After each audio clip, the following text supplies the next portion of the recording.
Yep, I'm here. Thanks, Jeff. Okay, thanks, Tony. Let's see.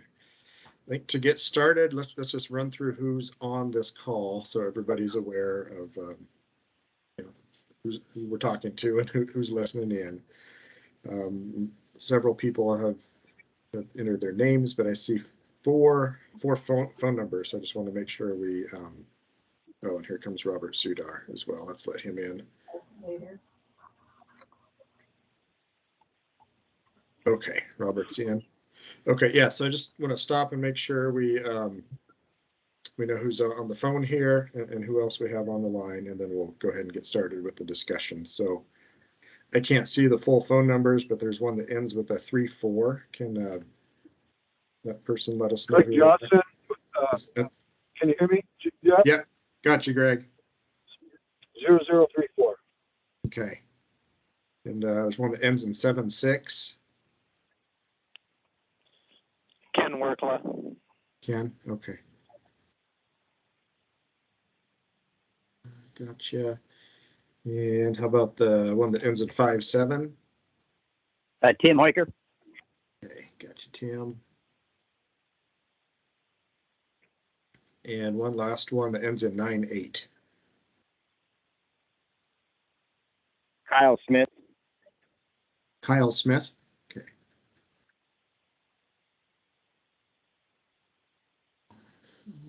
Okay, then okay, then also logged on, we've got Brian Love. Just writing these down. Bryce, is that Bryce Devine?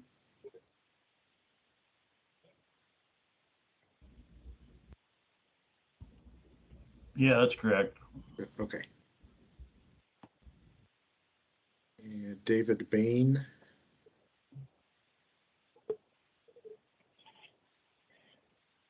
That's Derek Wall. Charlene. Ken W, is that Ken Workla? You logged in twice?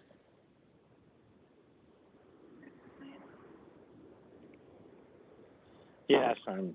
Okay. No, get it better on the phone. Yeah, I gotcha. And then Robert, that's Rob Sudar, correct?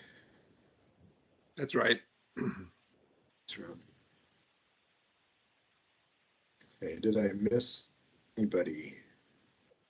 I think so. Okay. Okay.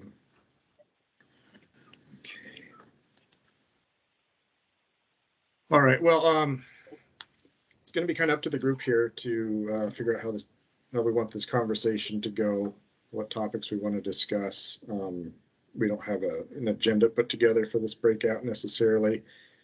We did provide some graphics and tables in the handout.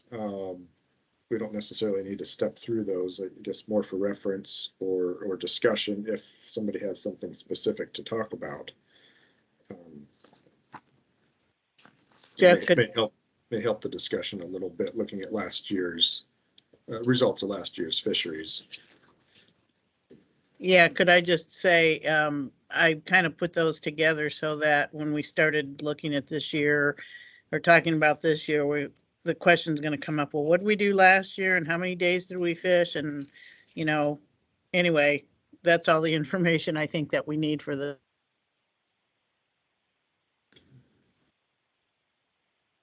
Okay. Lost your audio right at the end there, Cindy. Yeah, I just said that's why it's there. Okay, thanks. Yeah. So hopefully that will help with the discussion here.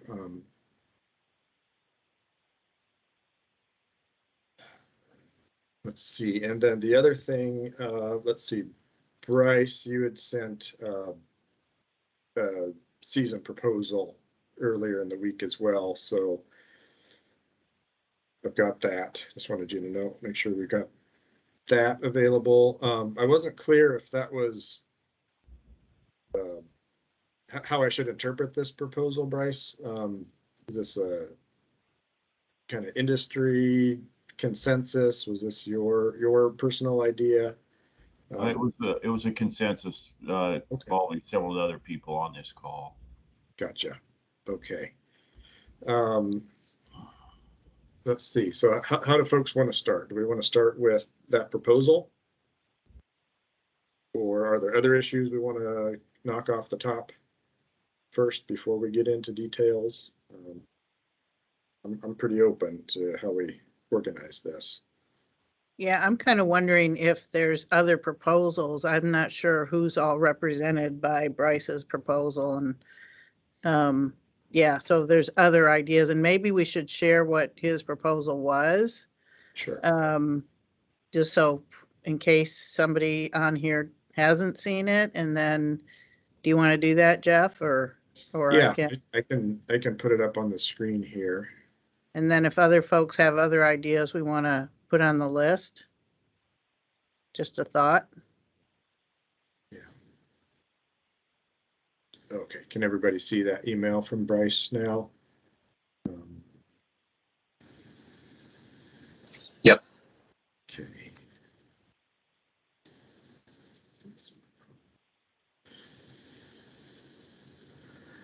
Okay, so what Bryce is thrown out here is August zone 4-5. Well, I don't have my calendar. Let me get my calendar up here. 4-8-9.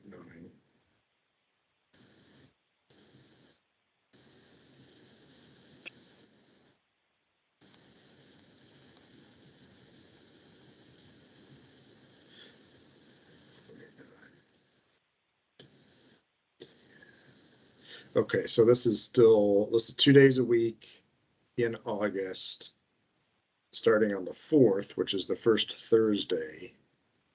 And then 8-10, so that'd be Monday, Wednesday, 15-17, Monday, Wednesday. Okay, so then Mondays and Wednesdays through.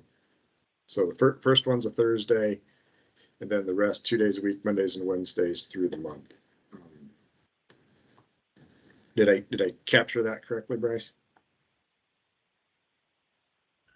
Yes, that's correct. That's exactly the idea. Okay. Thursday 4, and then 2 per week.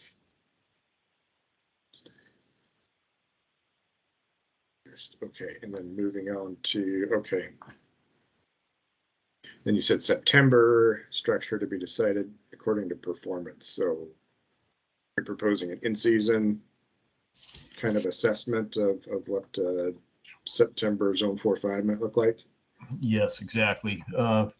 After we get done with August and, have to look at run performance and so forth, I guess, and see what we have left for available. Okay.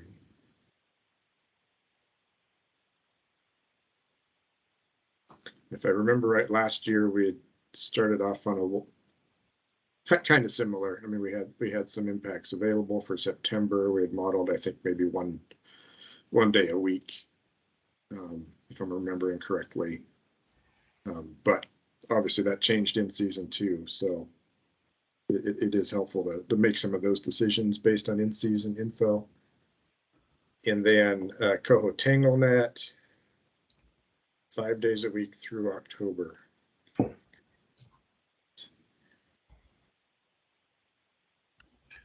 So Is 24-hour days possible? I don't know. I mean, to throw out there for something to start with. Or, I mean, how wide open is possible? Okay, we can talk about that.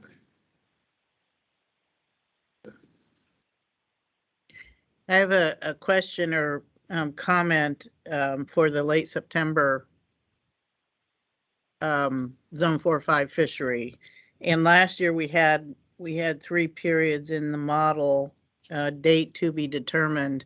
I would recommend doing something similar to that if there's fish available preseason, so that you're not adding something in season that isn't on the preseason plan. That tends to, for some people, make it look like you're Getting doing more. something. Yeah. Okay, yeah, that would, okay, I agree. So we put a placeholder in there, is guess what I'm trying to say. for whatever works and then deal with it in season. Yeah, yeah, I agree. Yeah, good point, Cindy. We definitely want to make sure we've got fish reserved for September. We don't need to maybe know exactly what the season structure will look like, but we need to make sure we've got the fish set aside. Okay, so tangle net starting 26, 5 days a week. Your ask as far as wide open as possible. And then you asked about or expressed desire for 6-inch gill net time in October. And, you know, unfortunately, that's not something that Oregon can consider at this point due to our commission rules that are in place. What they've told us is zone 4-5 gill net only. So 6-inch, you know, zone 1 through 3 coho gill net, not something that Oregon can consider. Just need Okay, to say that up front, I guess. yeah, well, if we don't use 6-inch, it's gonna take pretty much a maximum effort with a tangle net to achieve any harvest, so. Yeah, no, I get that. Yeah.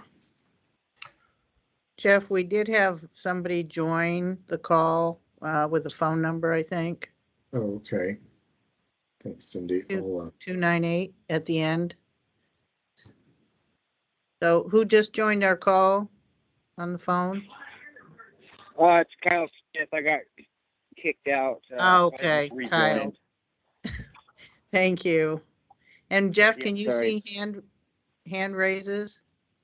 Not right now. Let me stop showing Bryce's proposal here, and then I can get my full screen back. So, okay. So there's one proposal on the table. If anybody has other thoughts, let's put it out there, and we can talk through those. Either reacting to this proposal or something different, however you want to start. So, Robert Sudar, go ahead. Yeah, I just want to comment in regards to the 6-inch thing that Bryce put in. Yeah, I know that there is no agreement right now, but October is 7 months away, and that's part of my question earlier today about how many unclipped fish mortalities would be represented in the return.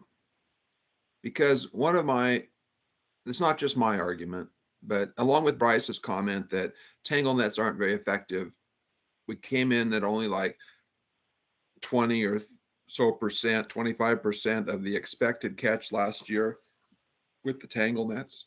You just aren't doing much to harvest, whether you're worried about PHOS or harvest. The tangle nets just don't do much. You didn't get the testing in for the monofilament gear last year, though hope to get that this year. Mhm. And my argument is that, and it's not just mine, but even though you don't help with PHOS, when you are using the impacts allowable, you're not impairing recovery, but you are taking hatchery fish off the spawning grounds. And if we don't even come close to utilizing those impacts because nobody above buoy 10 can help. And by the time the late fish show up, buoy 10 isn't very busy. And so I'd like to know how many fish we're talking about and how many fish we might be able to remove and send to market, and how many hatchery fish we could take out of the pool if we used up those impacts. And so I know Oregon doesn't allow it yet, but over the next 7 months, we might be able to make some kind of an argument that finally resonates with some of your commissioners who don't seem to understand management at all, frankly, at least the ones who do all the talking. And so, I that's why I support that 6-inch comment in there that Bryce offered. Thank you. Thanks, Robert. Can I follow up on that? Jeff? Mhm. Please. Robert, I wanted to answer some of your questions from the main breakout, but first I wanted to ask you if you're asking us to model a 6-inch fishery for 2022 so that you can see the results. Well- Is that what you're asking? Well, yeah, I mean, in the long run, that is probably where I would end up going is if we were going to use up all the impacts, what kind of a fishery would we have using some 6-inch along with the tangle nets to try to remove some more of those hatchery fish? And I think that there's some good evidence from 14 and 15 and maybe 13 that we don't really kill that many wildfish in having a 6-inch fishery, especially in the late year or late run when the mark rate's a lot better. And so if we can all agree that using all the impacts is not going to impair recovery, which is something we agree on every other run, there's no reason it would be any different on coho. What kind of a fishery would we have? And so having it modeled by you guys would be better than modeled by me.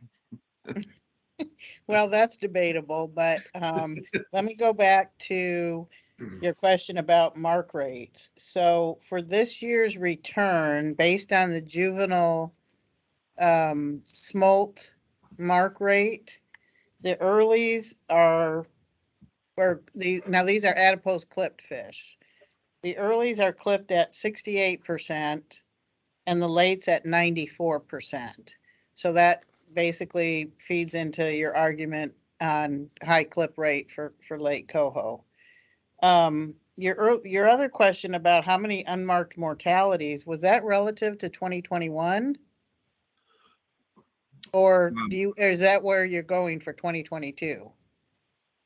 I think that was in line with 2022, which is Okay. how many unmarked mortalities would we be looking at? You know, Okay. and if we had that kind of a 6-inch fishery. Okay, So, all right, yeah, I got it now. I did some number crunching years back looking at it, and we put a lot of fish on the market and we still killed fewer wild fish than Buoy 10 did, just through their catch and release program, like in 2014. You know, so even though you list like kept and released fish, people don't always convert that released fish into mortalities like, you know, you do obviously, but somebody just sees that, they go, oh, well, they released all those fish, that's great. But there were a lot of mortalities tied into that. And so that's kind of the picture I'm trying to paint. And I'm not trying to be deceptive. I'm just trying to, let's look at the whole story here. So. Okay, well, that's good. Now I understand what you're looking for. And I think we can do that. Okay. By the way, Cindy, it's nice to see you again. Yes, ditto. Even though I'm not seeing you guys' faces, but it's good to have the conversation. Saving my bandwidth today, so.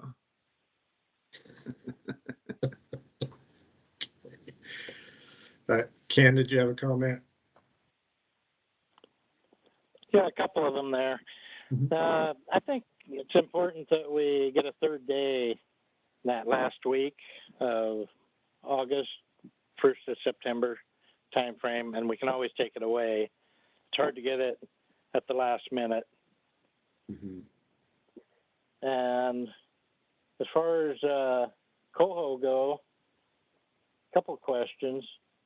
Now, is 4 1/4 mono illegal by the states, or is it just a mortality rate number? And the other thing, I think we should look at trying to get into zone 1 on the coho earlier if we're using just the water temperature problem. It's obvious that the lower river is cooler than up at clear up to the Lewis River. And if we're waiting for everything to clear out of the first, the upper 2 zones of zones 1 to 3. It's obvious that zone 1 is clear a lot earlier for the coho. So I guess we'll stop there and see what we come up with answers on those. Well, you asked about 4 1/4. I mean, no, it's not illegal. That's our gear for our spring Chinook tangle net fisheries. It's not the mesh size that's allowed for coho tangle net fisheries, though. 3 3/4 is what was tested and what was used, to derive the release mortality rates that we work with, and the catch rates themselves too. So 4 1/4 is not an option we've got for fall coho. As far as your idea about starting earlier in zone 1, yeah, have to think about that a little more. I think, I think conceptually it's easy to see something like that, or to think about something like that. How we would apply it is a little trickier. So I personally would have to do a little more thinking on that. That is an option. Jeff, we also had Derek Wall join the call. Okay, yeah, Derek was on earlier. He must. Oh, okay, so he must be come popping in and back off. to, yeah, thanks. Okay.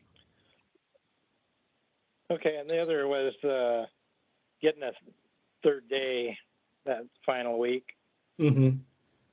for the fall. Yeah, that's a good idea, Ken. We can model that out and bring that bring the results to the table next time. So I guess probably should have started up front. I mean, obviously we didn't bring any modeled options to today's meeting, right? That we're not at that point yet, but our plan will be to take what we hear here and use that to focus our modeling efforts, and then we'll bring those back to the group on April 1st at the next public meeting for discussion. So that's the type of thing we're looking for right now. So Just to add to that suggestion. Yeah, Go ahead, Cindy. just to add to that, because the run sizes are so similar to last year and coho is high again, I mean, it's easy to look at Bryce's proposal and say it's really similar to last year. There's more time on coho, but that shouldn't affect coho impacts. It's how many Chinook go along with that. So yeah, I just want to let folks understand we don't have a model to show you, but I can tell you right now that something like what you guys have talked about is just where we were thinking. I mean, last year's something similar to last year. So all right, I'm done now. Okay, anyway, one more second here. Yep. The part on the 4 1/4 on the, as far as the tangle net goes, and we don't have a problem with mortality rate with the coho because we don't catch any. In zone 1, we caught probably less than 1,000 fish as far as the coho season. I mean, it was just insignificant. So, I mean, if everything was a mortality, it still wouldn't mean much. So a higher mortality rate with a better net would put us in the ball game anyway. Okay, something to think about. Yeah, I think I'm following you. I would just say keep in mind that coho aren't the only species that get caught in the tangle net fishery. There are other fishes we need to be mindful of. But yeah, thanks, Ken. Good comments. Does anybody else have anything they want to add at this point? And then I've got a question for the group. This is Greg. You can hear me? Yep, got you, Greg. I just got a couple. So I guess firstly, just as a suggestion, maybe the week of the 14th, have a model run that starts the week of the 14th of August. Just so we have multiple models to look at.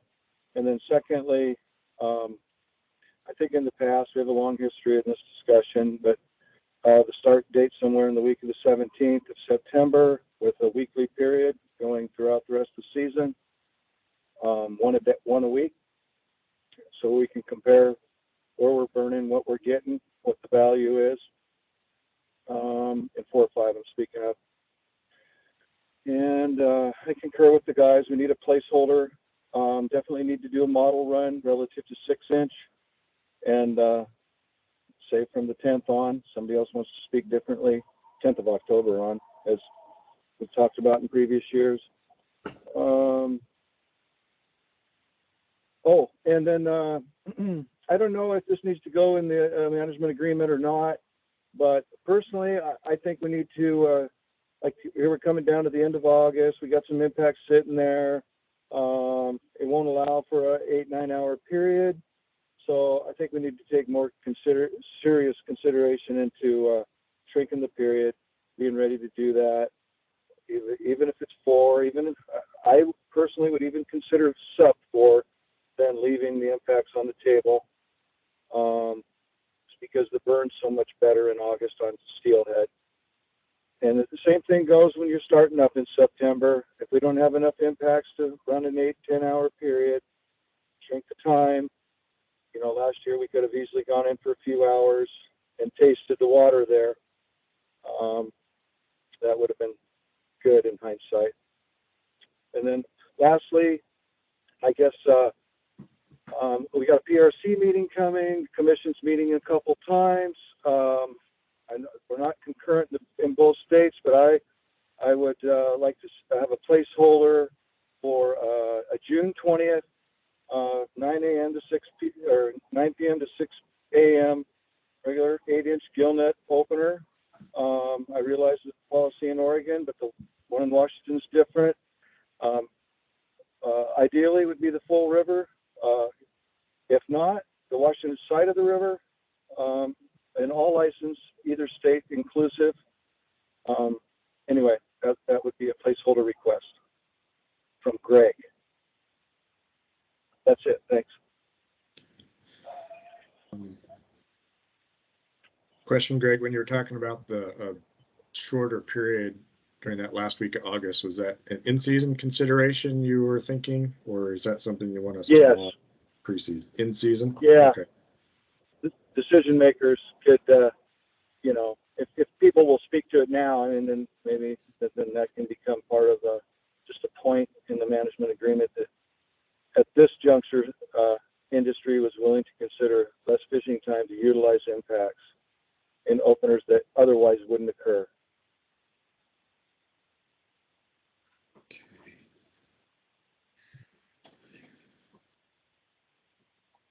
Just taking some notes here.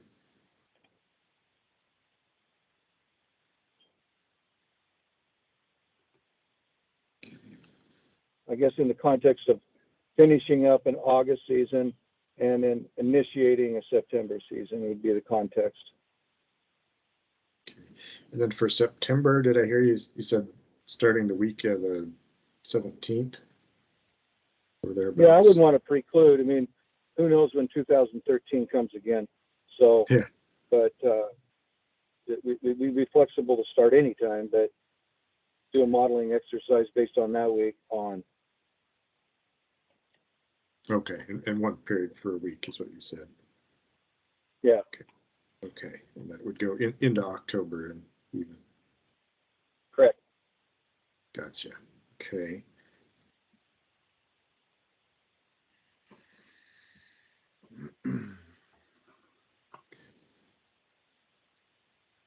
Okay, I think I got those written down, Greg. Thanks. Thank you. Robert, is your hand still up, or did you want to? Yeah, I just wanted to say that if we go to another opening there, on that last week of August. You might need to shift the days to get a third day in there. Like go back to a Sunday, Tuesday, Thursday, or something like that. Right. Because you really can't do 2 days in a row up in that area. Guys have to haul their fish downriver to get rid of them, and it just it's not very conducive. Yeah, that was the schedule we typically employed when we were fishing 3 days a week in August, right? And that seemed to work okay. Yeah, that was the more typical one, and I mean, I like this schedule better, and I think the guys do too, to stay off the boat ramps during that, and that could be a conflict with the Sunday opening, but nonetheless, that's kind of what we'd be looking at. Okay. And I obviously, I certainly concur with Greg on any modeling of a summer season, because it's pretty frustrating to see that come up every year as no gear. And so I would be happy to see what share we might get out of that, even though I know it's not a big return. So, and waiting a week gets us away from some of the sports guys. I think he said the 20th, so we would not be harassing the sport fishery right off the bat. Yeah, I mean, again, I'm not sure how much of this stuff I can entertain, just because I'm not given the ability to do that. But we've got it written down, and we'll take it back and discuss it. So, okay, thanks. Brian Love, you got a comment? Yeah, just kind of piggybacking on what Robert said. That last week of August, the 3 days, I mean, we'd rather fish than not. We can deal with the Sunday boat ramp drama one day out of that month for a fishing period. So, and I think, I can't remember if that falls on that holiday weekend or not. I don't think it does this year. Anyway, don't let the boat ramp idea stop us from fishing. Yeah, it looks like Labor Day is the 5th of September this year, so it would be the next week after. Yeah. Got it. Okay. Thank you.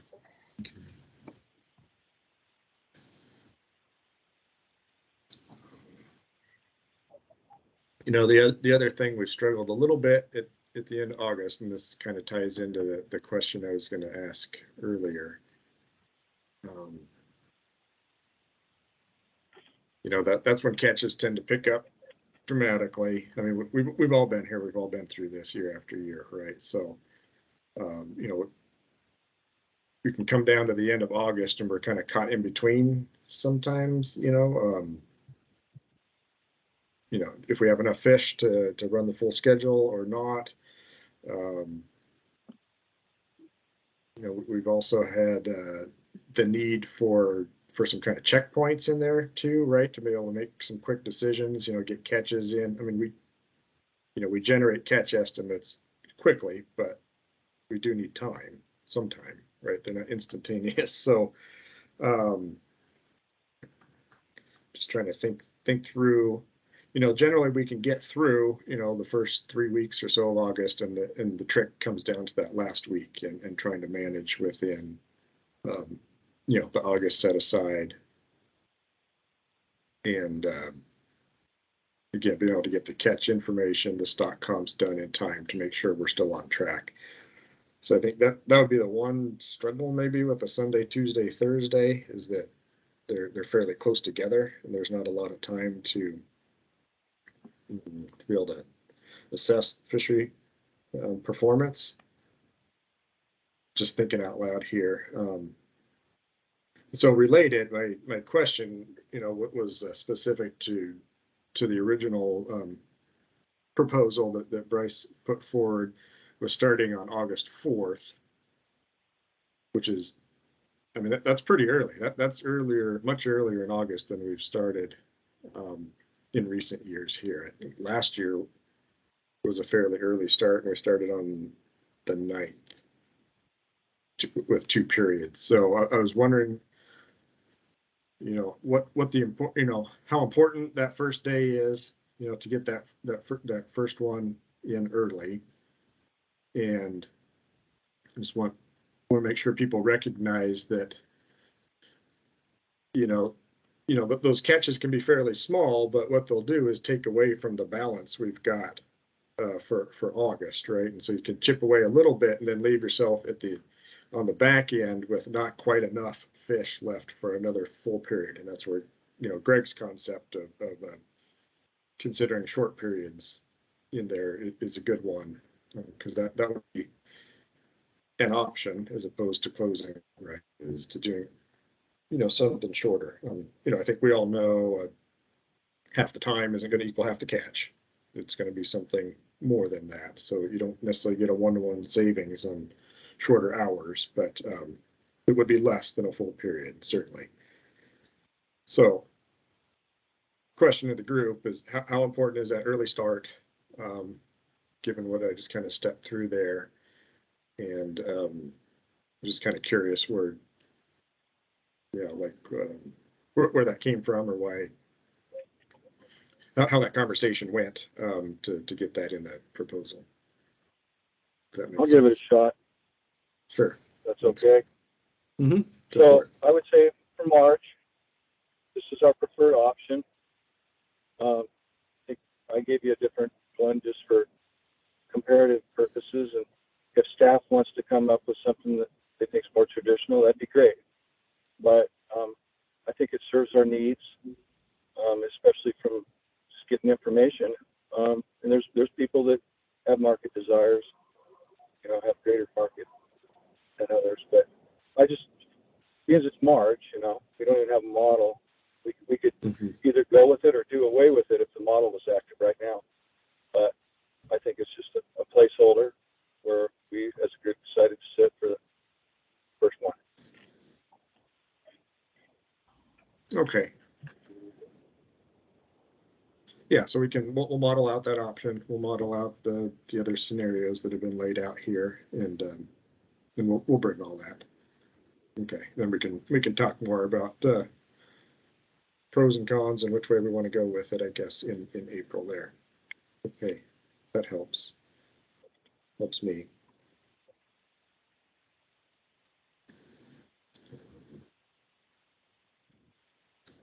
Anybody else have any thoughts, comments, modeling suggestions that they'd like to see? I got a couple comments. Jeff, this is Tim. Yeah, thanks. Go ahead, Tim. Yeah. Hey, I'm a little bit with Greg on August on the start date, that 14th week of the 14th. Not really a fan of starting early. Just seems like a lot of time on the water for a few fish.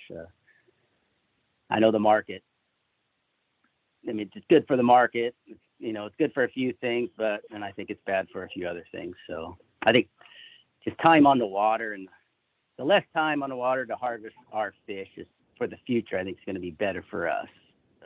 Any way we look at it. I just my feelings there. So yeah, I starting that 14th week or model for that would be great. And still stuck on the 2 days a week, even at the end.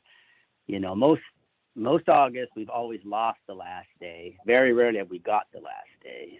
And last year we did.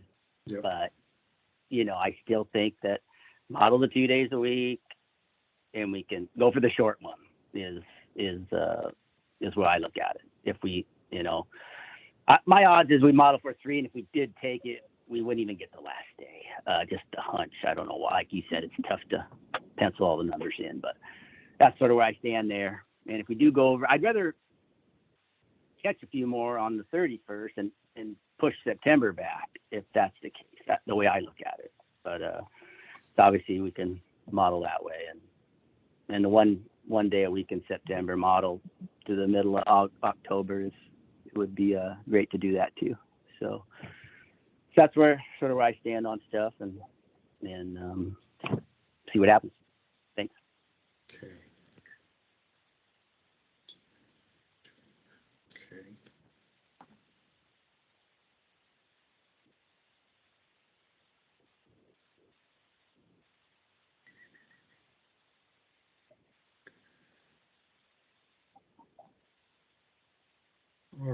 we've got a handful of modeling options here that we can take back and start working on. Let's see. Cindy, do you have any other thoughts or anything we haven't touched on yet? I feel like we've got a fair bit here to get started on.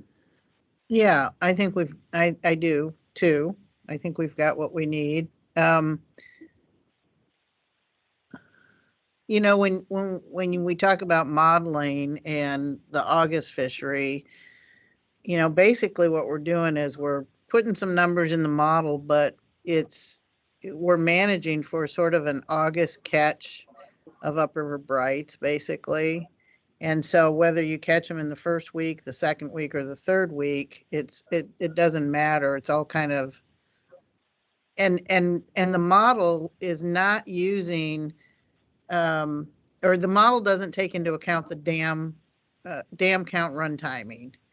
I mean, you guys know if the fish are normal timed, you're going to catch them the second and third week. And if they're early, then you're going to catch them sooner. And if they're late, then you're going to miss a bunch of them and you're not going to catch them till the very end. So basically, we're just setting aside a harvest number that is related to the upriver brights, you know, to catch in August. I mean, that's kind of how we're doing it. And you can do it in 5 days a week or 1 day a week, and it doesn't matter. That doesn't matter too much, as long as the managers can, you know, effectively manage that, you know, close it when they need to and get the catch number. So just wanted to make that comment, but I think we've got everything we need to do what you guys asked for.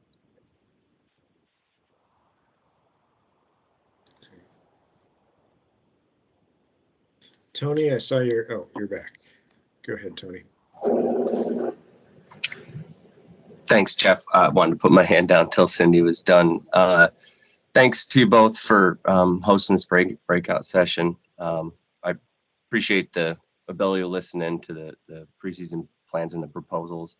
One thing I did notice was that I'm not hearing any proposal or interest on this call from this group for alternative gears, such as pound nets and seines. I may have heard some interest, or at least understand that the states would likely include coho tangle net in the fishing plans. But I'm curious whether the states intend to implement any fisheries or test fisheries using the alternative gears, and you know, if so, we'd just like to let you know we'd like to see that in the modeling for April if that's the state's plans.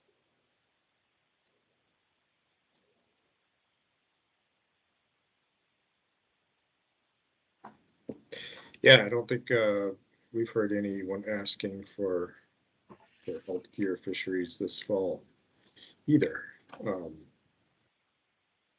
not aware of any pound nets that are authorized for commercial use at this point in time.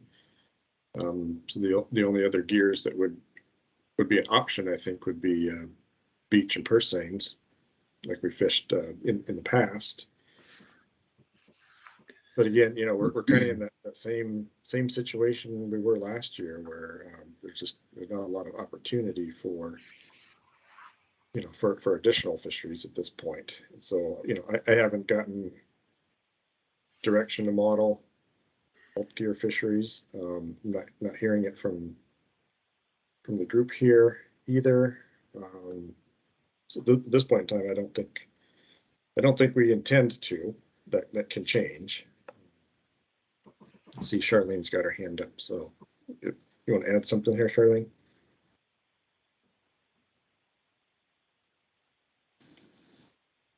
You're still on mute. Okay, sorry, this is my first time in the office, so I need to have all these people around you.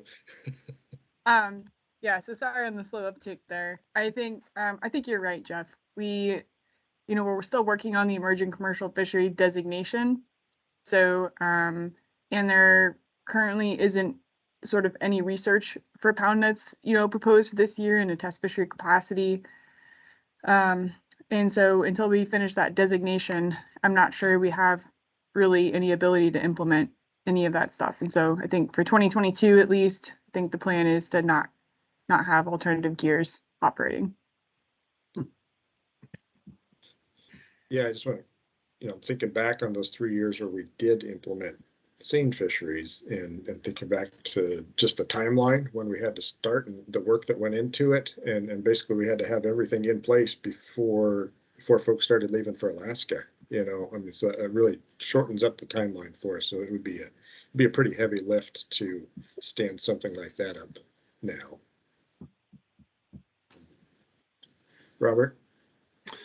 Yeah, I just wanted to make a comment in regards to when we schedule that August fishery, and I kind of feel it's similar to the way Cindy scheduled it or talked about after in mid-September. It's better to have some dates in there that we rescind than to add something in later, because suddenly the things look better as we approach August, or that there's something else that comes up. And from a marketer's perspective, every week is a new round of orders. People order week after week after week, hopefully.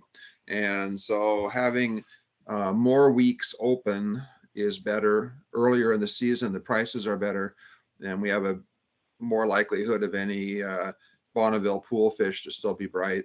So there are some benefits to that. I understand what Tim is saying in terms of volume, and what you're saying in terms of you got a pool of fish, when do you want to use them?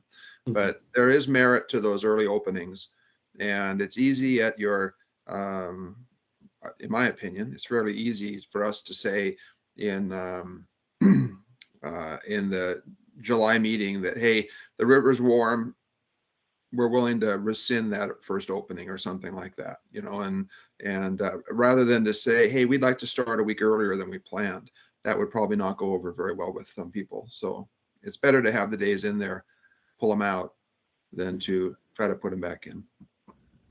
Gotcha. And I guess I just want to say that I'm surprised that all the to-do over pound nets and alternative gear in the legislature this year, and nobody wants to use either of the pound nets that are there. It's just like, really? But that's just my own semi-biased opinion.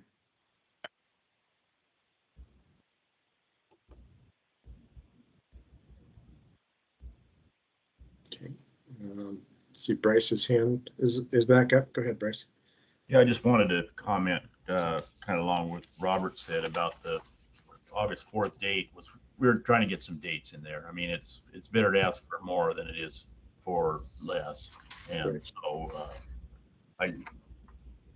we can change it later. That's all I had. Thank you. Okay. Yeah, I was just curious because it was pretty early in August. We've had these kinds of discussions before. That's one of the big ones that we talk about in this breakout is when to start in August. So yeah, I was just curious if there was something different this year, but I think I get I hear the rationale. We're expecting them to be early. Yeah. Which will give those in the other breakout fits, I'm sure.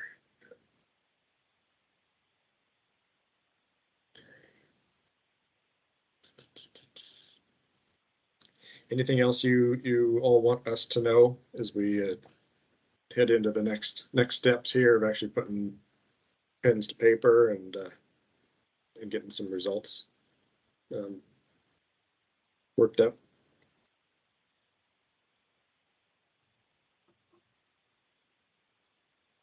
Well, I'm just going to reiterate, this is Robert again. I'm going to reiterate what I said earlier about how frustrating it is to never get to our 30%.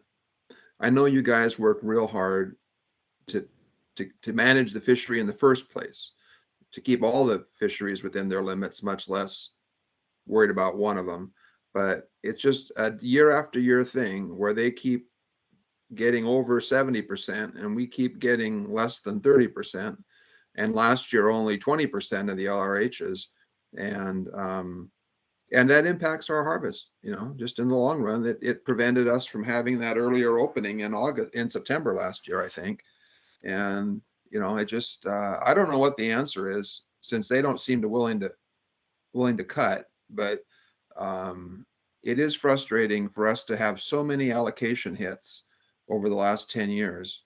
And then even where we are now, we can't get our allocation. So once again, I know how hard it is for you folks, but I just want to say that that is really frustrating to us. So just I feel obligated to bring it up.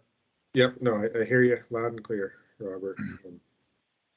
You know, obviously we modeled out a season structure that got the commercial allocation at 30%, and that's not what came to pass. I don't think we made many adjustments to the preseason fishing plan necessarily. So it's, you know, in season is big. It's tricky. It's there's a lot going on, and obviously when you see the results postseason, it does. It's not always where you wanted to end up, for sure. But I get your point. I'm not trying to diminish what you're saying. You know, we'll have to think about what we could have done differently in season. You know, some of that sharing is, I mean, it's clear where the extra use went, right? Who used them? Yeah, we talked about that in the main group. There was not the commercial industry that went over the preseason expectation for LRH. So it makes me wonder if a mark selective fishery really is a good thing to do for them, because it means they're sorting through the wild fish, which we have an abundance of to some extent, but we're taking more of the LRHs intentionally that we're trying to limit to some extent. You know, I mean, doesn't it seem like if they're only keeping clipped fish, then they're going to have a higher take of those than they would have if they could keep anything, because some people will let a clipped wild fish go and fish longer and take a clipped fish, which could increase the amount of lower river hatchery harvest. Is that logical, or is that backwards? In theory, that might be true. I think, you know, that mark selected period at the start of buoy 10 wasn't the source of the overage. It was after that ended and the mark select regulations came off. I think there was you know, if you look through the materials for the rec breakout, I think we had a plot. Did that one make it in, Cindy? I thought it did, but maybe not. But there was a chart we looked at. Oh yeah, it's on page 15 there. Kind of shows the usage of LRH at buoy 10. So that points you there to look at how the output went.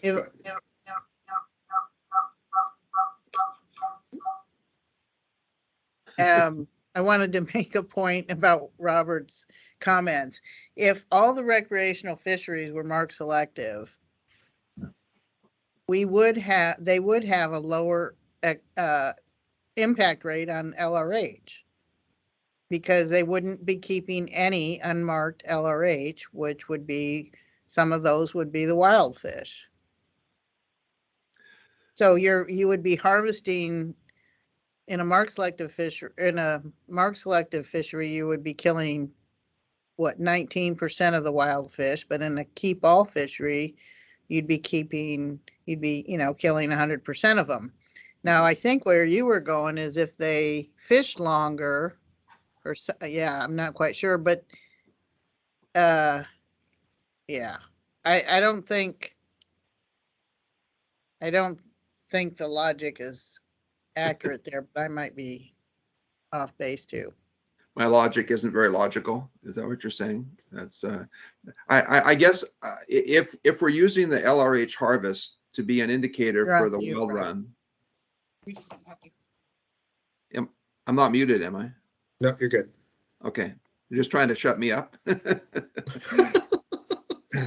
You know, I just saying that if you're using your LRH harvest as an indicator for the wild run, and if all you're keeping are the hatchery fish, then it seems like that number is going to go up. Now, you may know that means you aren't killing as many wild fish, but it's still your indicator. I guess I don't know the math well enough. That's the Yeah, bottom. yeah, okay, so, yeah, the way it works, yeah, we use the landed catch stock comp to tell us something about the stock comp of the overall handle, whether a fish was kept or released, you know, so two components we have to be mindful of. But what Cindy was saying, so yes, you may calculate a higher handle on LRH, but you're releasing them all, the unclipped ones. So they're being applied a release mortality rate. So it's not, does that make sense? So we're using the indicator stocks to describe the handle, and then we talk about the ultimate fate, whether it went in the box or whether it was released. Because we've got the mark rates that are modeled preseason, and we use those mark rates to speak to the overall handle. Okay. So you catch X number, you land X number of marked fish, you know what the mark rate is, so you know how many, you can apply that to tell you how many of that particular stock were handled. And then the assumption is the unmarks went back in the river and the marked fish were harvested. So there is that's the differential. Okay. I'm relatively happy with that. Thank you. Okay. I've got a quick question. Of happiness is all we can hope for, right? Yeah, I've got a quick. This is Patrick Keller calling. Oh, okay. Do you guys know the mortality rate on them hooked fish that we're talking about with the sports like that? Yeah, we have a standard rate that's applied. It's 19% for Chinook and coho when barbless is used, and 21% when barbed hooks are used. So you figure it's about 20% of the ones that they say, oh, we let it go. That's good to go then. Yeah, generally. That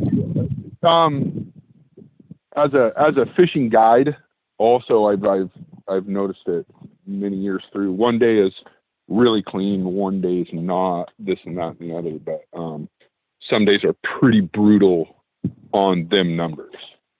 And also it's I only got checked about 3 times last season, the whole entire season, at the West End Basin there. So really, I think that there's a lot of unseen mortality basically that goes on that goes over everybody's head, And also, I wanted to just kind of concur second, third, fourth, that whole late season 6-inch possibility on coho. It'd be nice when we have a lot of fish still kind of on the table to catch, to actually be able to catch them instead of wasting time trying.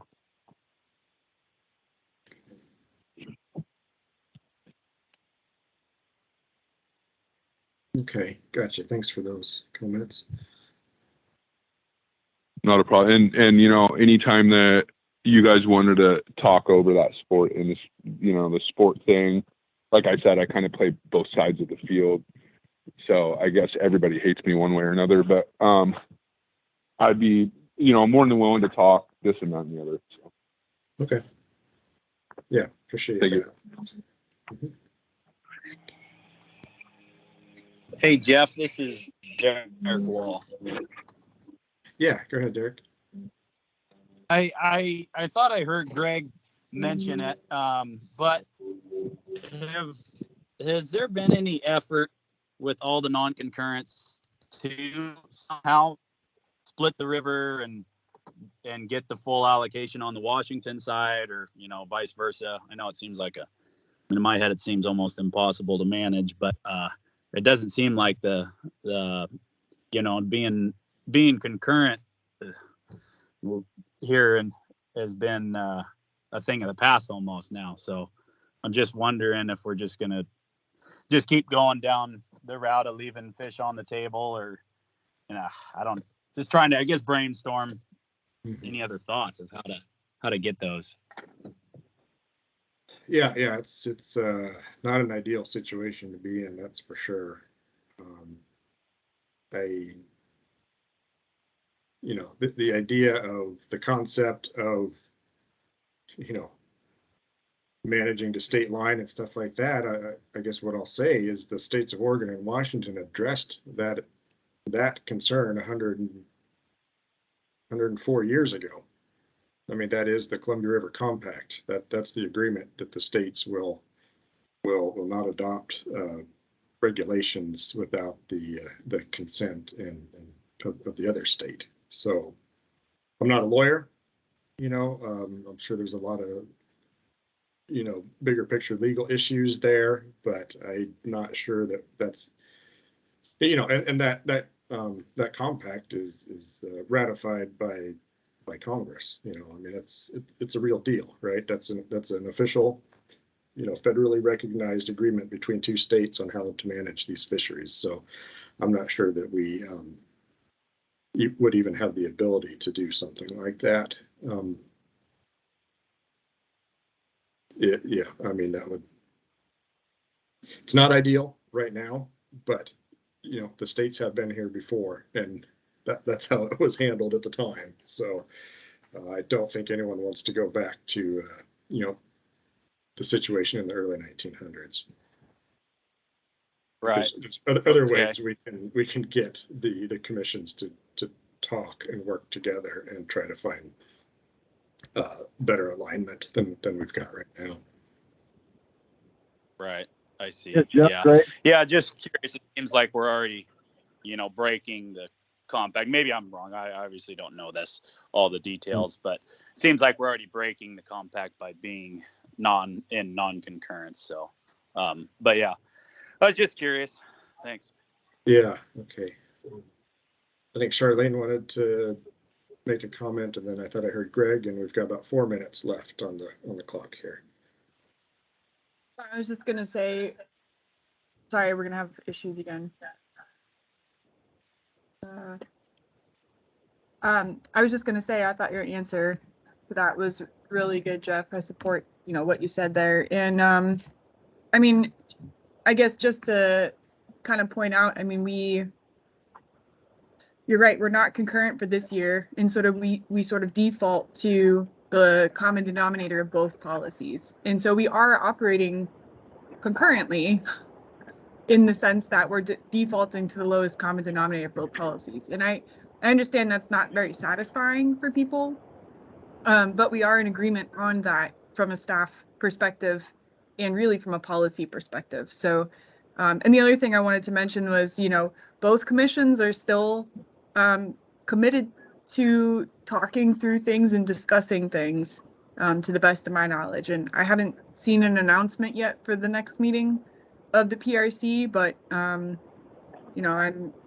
confident that they'll continue to do that to the best of my knowledge at this point. So it's, obviously it'll be a little late for this season, but I guess I wouldn't give up hope yet.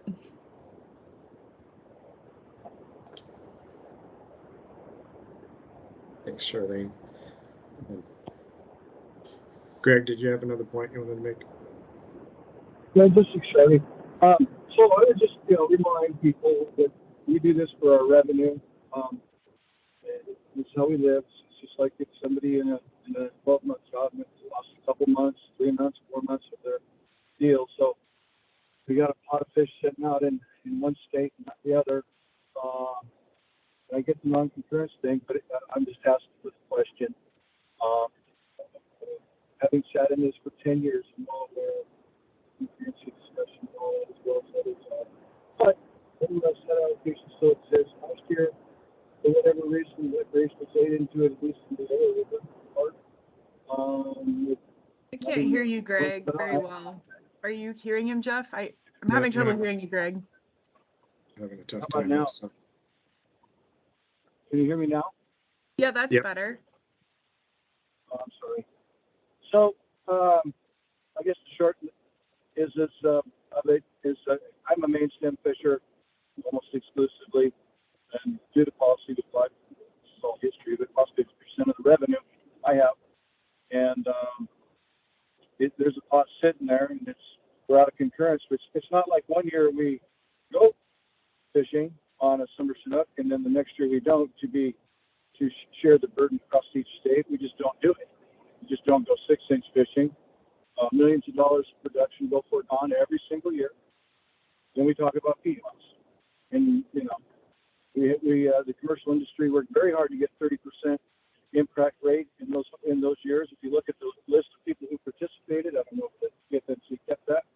We were heavily involved. And because I'm not really trying to whine, I'm just saying, go through all that work, and then it works for other people, it didn't work for us, and it's just a waste of fish. But anyway, I think it's a fair question, and I think it's a fair question because the key commissions are talking. I think I'm a result of it. And then on the strong concurrence business, well, if you look at the intent in this governor's or the Senate language in Washington, you're going to have a big non-concurrence issue if the intent of that language follows through in 2023. So it's coming one way or the other. I'm just starting now. That's it. Respect, understanding the issue too, and your decision. Thank you. All right, thanks, Greg. I think I cut most of that. Yeah, no, I hear you. Sure, there's much else I can say at this point, though. No need. Thanks. Yeah, no, it's always good to keep saying it, though. All right, well, we're a minute after 1 o'clock was our stop time, so I think we've heard from the group here kind of, you know, ideas, some priorities, some modeling options. We'll work forward with these in the next month, well, a couple weeks here, I guess. If we have any questions or need any clarification, we'll reach out in the interim, and then we'll be prepared to bring some modeled results to the table on April 1st and continue this discussion then. So I'd like to thank everyone for their time. Appreciate it. Another good chat here. Always appreciate sitting down with all you guys and talking through some of these issues. I think we're not planning to join the other group, so I think we're at the point where we're going to conclude today's meeting, and we'll keep these conversations going, and we've got our work cut out for us. Thanks, everyone. All right. Thanks.